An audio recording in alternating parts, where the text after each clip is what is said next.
Bienvenue à vous tous, chers compatriotes, chers amis, pour cette nouvelle séquence de Maman Justine vous parle. Eh bien, vous avez constaté avec moi que la campagne électorale dans notre pays, la République démocratique du Congo, a bien commencé. Et je suis bien heureuse de pouvoir constater que le début de la campagne électorale du candidat que je soutiens, le docteur Denis Mukwege, prix Nobel de la paix, a bien commencé. Je suis encouragée de voir comment la population l'accueille chaleureusement, comme c'était le cas dernièrement dans la province du Congo central ainsi que dans l'est du pays, la province du Kivu et toutes les localités alentours. Eh bien, je crois que le choix du docteur Denis Mukwege, à mon avis, s'imposait car il y a beaucoup d'arguments, beaucoup de valeurs qui plaident en sa faveur. Je vois là un homme courageux, un homme qui a le sens du sacrifice, un homme crédible, un homme compétent, qui a les épaules suffisamment solides pour porter les aspirations du peuple congolais. Mais en plus, c'est un homme visionnaire, car il a démontré par son plan qu'il a présenté dernièrement, son projet de société, qu'il est un homme visionnaire. Et pour que cette vision puisse s'appliquer efficacement, il nous a livré son plan de paix. Un plan de paix absolument indispensable dans ce contexte où notre pays est agressé depuis une vingtaine d'années et où l'intégrité territoriale de notre pays est menacée. Mais ce plan de paix, pourquoi est-ce qu'il s'impose? Mais c'est parce que, vous l'aurez bien compris, il n'est pas possible, chers amis, chers compatriotes, de reconstruire le Congo si nous n'avons pas la paix. Une paix qui doit pouvoir garantir à la fois la sécurité pour les populations, mais aussi la stabilité politique.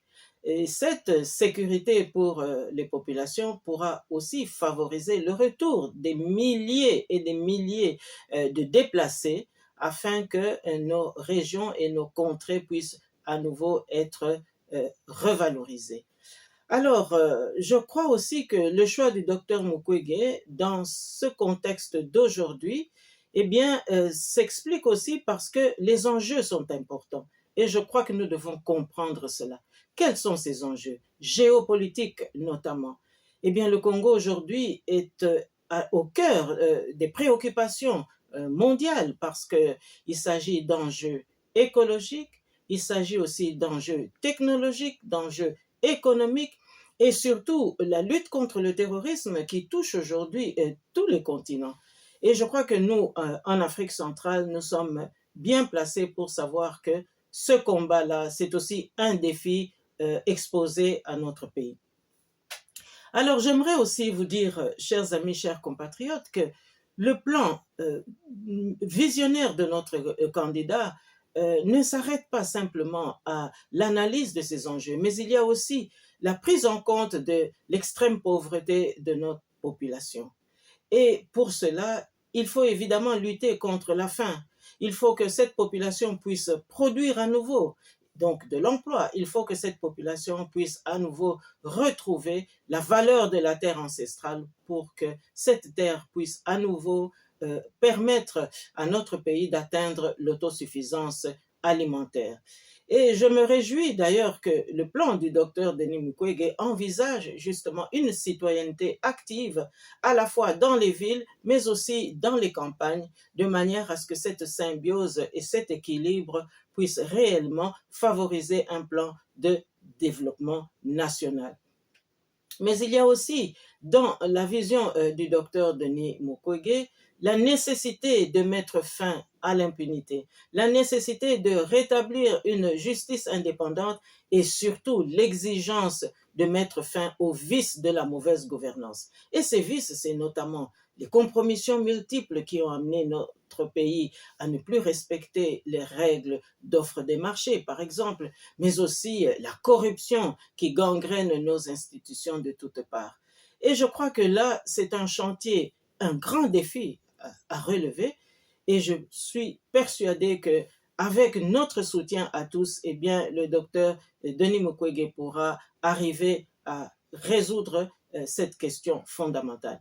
Mais je trouve aussi très utile, car le docteur Denis Mukwege nous a livré aussi sa soif de restaurer l'histoire de notre pays pour que notre jeunesse puisse s'approprier des valeurs qui ont toujours caractérisé le peuple congolais. Un peuple qui a été capable de gagner beaucoup de guerres, notamment pendant la période coloniale. Un peuple qui a montré qu'il était capable aussi de défendre l'intérêt supérieur de la nation.